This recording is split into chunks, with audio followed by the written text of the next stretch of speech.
For over 1,000 years, the sea kept Heracleion hidden. Then the cameras went back in, and beneath the ruins of Egypt's lost greatest port, they found something: no map, no record. It had been waiting in the dark the whole time.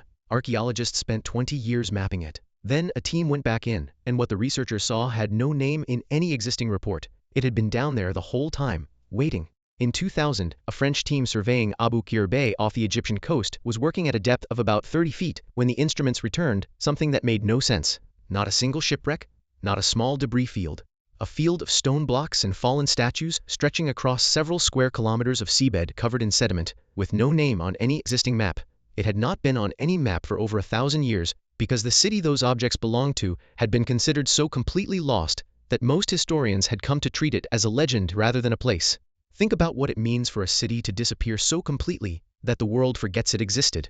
Not just that it falls into ruin. Ruins can be found, can be visited, can be dug up, but to disappear, to vanish, to become, for over 1,000 years, a name in ancient texts that scholars debate whether to take literally or treat as mythology. That is what happened to Heracleion. And when Gaudio's instruments found it on the floor of Abu Qir Bay, they were finding something that the world had truly stopped believing was real. Heracleion, which the ancient Egyptians called Thonis, was for about 1,000 years the most important trade gateway in the ancient world. Every ship entering Egypt from the Mediterranean, which meant ships from Greece, from Phoenicia, from Carthage, from every trading civilization along the northern shores of the ancient world, passed through Heracleion first. Every merchant who wanted to trade in Egypt had to enter through this port. Every tax on imported goods collected in Egypt was collected at this point of entry. It was a trading post and a customs house, a religious center and a naval base. Temples to the major Egyptian gods stood inside its walls, and in its harbor, the largest collection of ancient ships ever found in a single place on Earth. Then for over 1,000 years, it simply did not exist. The sea had taken it, and the sea had not given it back. What took it was not dramatic in the way that destruction is usually imagined. There was no volcanic eruption, no massive earthquake, no invading fleet setting fire to the harbor. The people who lived in Heracleion did not experience one single disaster. What they experienced was something slower and, in some ways, more unsettling. A city that slowly, over generations, became impossible to live in. The ground beneath it was always moving. The Nile Delta is not stable. It is a constantly shifting landscape of water and sediment. And the buildings and docks and temples of Heracleion were all built on land that was always slowly sinking. Walls that had stood for centuries began to crack. Floors that had been dry began to flood at high water. The harbor that had been the economic center of the ancient world became shallower, then unreliable, then unusable. By the time the Arab conquest of Egypt arrived in the 7th century, Heracleion had already disappeared beneath the water. Alexandria had risen to commercial supremacy, and the memory of Thonis Heracleion, the city that had been the gateway to Egypt for 1,000 years, faded from living memory into mythology, into near total forgetting. The last generation of people who remembered it as a living city died, and the sea kept what they had left behind. For 13 centuries, the city sat on the floor of Abu Qir Bay. Ships passed over it. Fishermen dropped nets above it. The world moved on without knowing it was there. Franck Gaudio and his team began excavating Heracleion in earnest in 2001, and what they found over the following 2 decades is one of the most important underwater archaeological discoveries in recorded history. The scale of the site was the first thing that was hard to understand. The city covered an area of about 10 square kilometers, roughly equal in size to the center of a modern city. Within that area, the team found the remains of temples, administrative buildings, private homes, docks, and warehouses. They found hundreds of statues, some of them over 16 feet tall, fallen from their original positions and lying in the sediment exactly as they had fallen. They found jewelry, coins, ceremonial objects, everyday household items. They found the anchors of ships that had last moved over 2,000 years ago, and they found the ships themselves. 64 ancient vessels, the largest collection of ancient ships ever discovered in a single location anywhere on Earth. The ships ranged in size from small riverboats to large seagoing vessels, and their variety told a story about the kind of port Heracleion had been, not a special military harbor or a small fishing community, but a working, commercial port that handled the full range of sea traffic that passed through the ancient Mediterranean world. Some of the ships were Egyptian, some were Greek, some showed building methods from multiple traditions, proof of the wide exchange of skills and knowledge that marked a major port city in the ancient world. Think about what this collection of ships really represents. In the ancient world, a ship was not just a way to travel. It was the most complex and expensive piece of technology most people in that world ever came into contact with.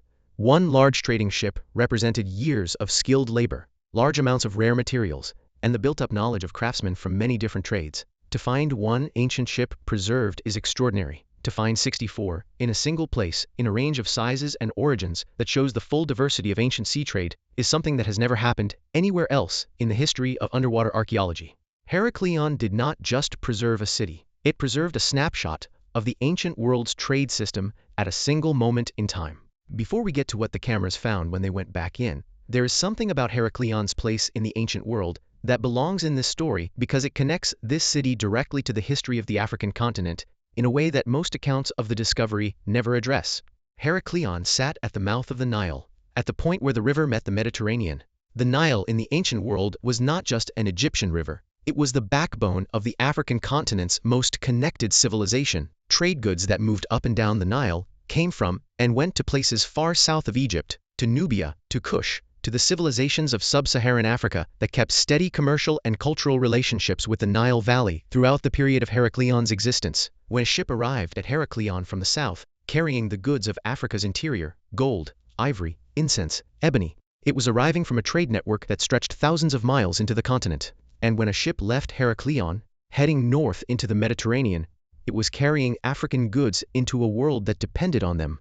The merchants who ran this trade were not all Greek or Phoenician. Egyptian traders, Nubian traders, merchants from the civilizations of the Upper Nile all worked through this port. The officials who collected taxes, the priests who cared for the temples, the workers who built and repaired the ships, were Egyptian. This was, in its deepest character, an African city, a city of the Nile Valley civilization that had been one of the defining forces in human history for 3,000 years before Alexander the Great arrived. The statues Gaudio's team found, lying in the sediment, some over 16 feet tall, preserved by the mud for 1,000 years, were statues of Egyptian gods and Egyptian rulers made in the Egyptian tradition, not Greek imports, but products of an African artistic and religious tradition that had been developing for millennia, now able to be seen for the first time in over 1,000 years. If this is the kind of history that belongs to your family and your community, history that connects you to a world far older and far more connected than most schools have taught, subscribe now. We are here to find it and tell it. The excavations carried out between 2000 and 2020 produced an enormous amount of knowledge about Heracleion and about ancient Egyptian commercial life more widely, but they also made it clear that the site had not been fully explored. The survey coverage was estimated at about 30 to 40% of the total site area. The remaining 60 to 70% of the city, the greater part of it, had not been carefully examined. There were areas of the site where sonar and magnetometer surveys had detected unusual signals in the sediment, places where the instruments suggested the presence of buried structures that had not yet been reached by divers or dug out by the team's equipment. This is the context for what happened when the cameras went back in. All of this, the African trade networks, the Egyptian temples, the Nubian trade goods passing through on their way to the Mediterranean world, was sitting on the floor of Abu Qir Bay, preserved in the sediment when Franck Gaudio's team arrived in 2000. And the way they found it is itself part of the story. There is something worth knowing about what Gaudio's team experienced when they first understood what they had found, because it speaks to the special quality of this discovery that makes it different from most archaeological work. Most major archaeological sites are found through systematic research, through following up on historical records, through geological surveys, through studying existing maps and documents. Heracleion was found by accident. The survey of Abu Qir Bay that led to its discovery was a broad regional survey, not a targeted search for this specific city. The team did not know they were looking for Heracleion because they did not know there was anything specific to look for. They were mapping the bay in general. When the instruments began returning readings that suggested large structures beneath the sediment, Gaudio's first response was not excitement, but caution. Underwater surveys in the Mediterranean often detect natural rock formations and ancient debris fields that turn out to be far less important than the first readings suggest. The team carried out several confirming surveys before they were willing to conclude that what they were detecting was a major archaeological site, and even then, the scale of what they were detecting, the huge area of the seabed that seemed to contain ancient structures, was hard to accept without seeing it directly. The first diver who went down to the site and returned to the surface described the experience of reaching the bottom and seeing stone blocks and fallen statues stretching in every direction as far as the lights could shine. Not a tight deposit, not a single shipwreck or a small group of artifacts, but a city. A recognizable urban landscape, flattened by time and covered in sediment, but clearly the remains of a place where people had lived and worked and traded and worshipped.